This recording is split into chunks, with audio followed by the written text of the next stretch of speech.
The Land Transportation Franchising and Regulatory Board, or LTFRB, orders the suspension of Uber operations for 1 month Monday. The ride-hailing company reportedly defied the board's order, directing all transport network companies to stop accrediting drivers into their systems starting July 26, 2017. In an advisory, the LTFRB says it strongly recommends Uber give financial assistance to its peer operators that would be affected. The agency adds operators would, quote, not have suffered the current predicament were it not for the predatory actions of respondent Uber. Follow Rappler.com for continuing updates.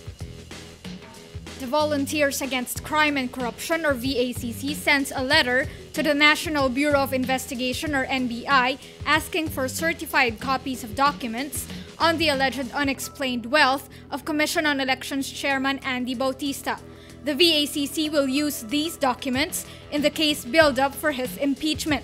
The VACC asks for copies of the affidavit of Bautista's estranged wife, Patricia, passbooks of the COMELEC chair's alleged 35 Luzon Development Bank, or LDB accounts, and an RCBC peso account.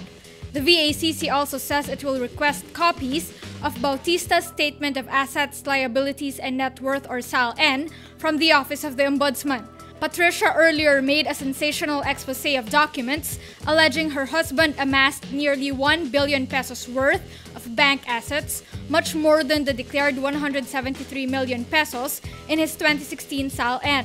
Patricia also says she had documents showing almost daily bank deposits to Bautista's account in 2016, an election year.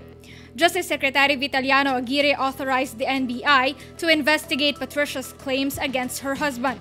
Aguirre also says he's expecting the AMLAC to cooperate by virtue of a memorandum of agreement between the two agencies. President Rodrigo Duterte appoints former Sandigan Bayan Associate Justice Alexander Gesmundo to the Supreme Court. Gesmundo is Duterte's fourth appointee to the High Court.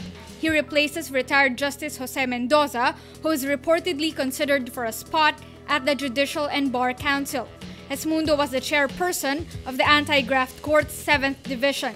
He was the author of the ruling that cleared former military comptroller and retired Major General Carlos Garcia of perjury in connection with his 1997 SALN, where he supposedly failed to declare ownership of 3 vehicles.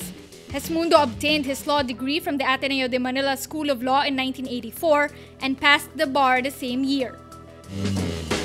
Presidential spokesman Ernesto Abella says photos showing Davao City Vice Mayor Paulo Duterte with Kenneth Dong, the Cebu-based businessman linked to the 6.4 billion peso shabu shipment, are propaganda. Paulo Duterte is the eldest son of Philippine President Rodrigo Duterte. Dong is the businessman whom Bureau of Customs, or BOC broker Mark Taguba says is allegedly the middleman of Richard Tan or Chen, owner of the company which transported the shipment with billions of pesos worth of shabu to a Valenzuela City warehouse. Dong is also being investigated by the Philippine Drug Enforcement Agency in Central Visayas as a person of interest, supposedly for involvement in the trafficking of illegal drugs. Abella says those claiming the younger Duterte is linked to smuggling must take their claims and evidence to court, and merely sharing photos of the two is just trial by publicity. Guam Governor Eddie Calvo defends United States President Donald Trump's rhetoric against North Korea Monday. Calvo says sometimes a bully can only be stopped with a punch in the nose.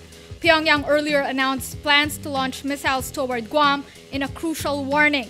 While Trump's critics accuse him of inflaming tensions with Pyongyang, Calvo says he's grateful for Trump taking a strong stance against North Korean threats.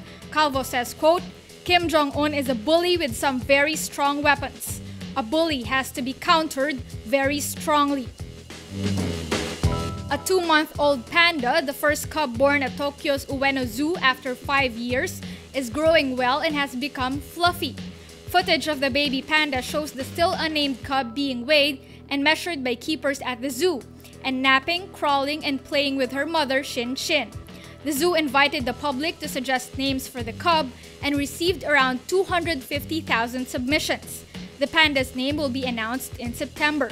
A little over 60 days old, the cub weighs 6.6 pounds, nearly 3 times heavier than a month before. The panda's mother gave birth to another cub in 2012, but that cub died from pneumonia just 6 days after.